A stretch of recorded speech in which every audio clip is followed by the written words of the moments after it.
아이디어를 만들고 문제를 해결하는 생각의 도구 중에 5Why 기법이라는 것이 있습니다. 5Why라는 것은 왜라는 질문을 연속으로 5번 던진다는 건데, 뭐 5번이라는 숫자는 큰 의미가 없는 숫자고요. 연속으로 질문을 던진다. 이것이 5Why의 핵심입니다. 우리가 갖고 있는 많은 문제들은 대부분 왜라는 질문을 통해서 해결되죠. 왜라는 질문 없이 문제에 대한 처방을 내리거나 왜라는 질문 없이 만들어진 해결책은 어쩌면 문제의 본질에 대한 접근이 없기 때문에 대부분 단기적인 효과로 끝나거나 올바른 해결책을 제시하지 못하는 경우가 많습니다. 우리 주변에도 왜 하는지 모르면서 하는 일 참 많잖아요. 이런 사례가 있습니다. 예전에 싱가포르에 어떤 젊은 판사가 싱가포르의 법관들은 왜 하얀 가발을 쓰지? 이게 궁금해졌다고 합니다. 이 젊은 판사는 질문했죠.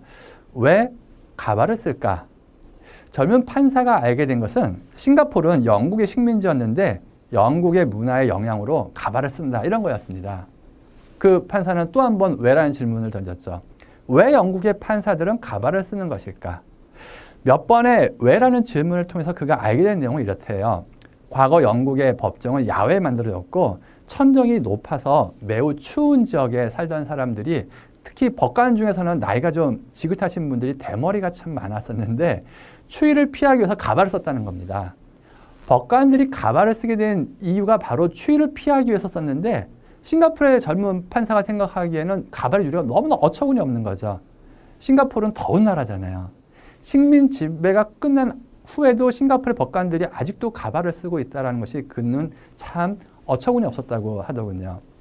5Why 기법은 연속적인 질문을 던짐으로써 문제의 원인을 파악하고 자연스럽게 해결책을 찾도록 도와줍니다.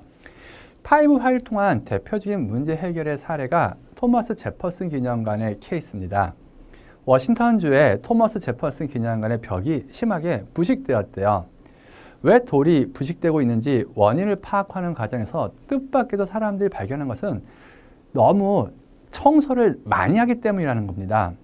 사람들이 덜 자극적인 세제를 써야 된다, 뭐 이런 지적도 했던 거죠. 근데 당시 기념관의 관장은 이런 질문을 던졌습니다. 왜 제퍼슨 기념관은 그렇게 청소를 자주 하는가? 이 질문에 그가 알게 된 대답은 이랬대요.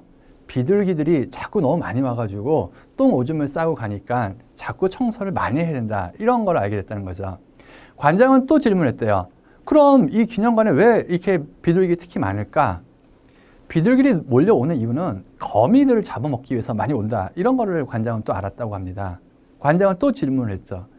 왜 이곳에 이렇게 거미들이 많은 것일까? 그가 알게 된 거는 거미들이 많이 꼬이는 이유가 나방 때문이라는 겁니다.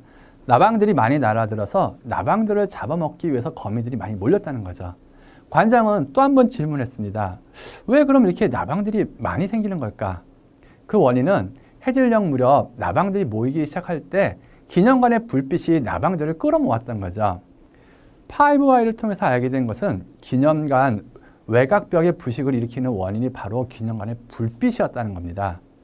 제퍼슨 기념관은 외곽 조명을 2시간 늦게 킴으로써 나방들이 모이는 시간대에 불이 켜지 않아서 나방들을 부르지 않고, 나방들이 모이지 않으니까 거미도 없고 거미가 없어서 비둘기도 몰려들지 않아서 결과적으로 외곽 조명을 2시간 늦게 킴으로써 벽의 부식을 막을 수 있었다고 합니다.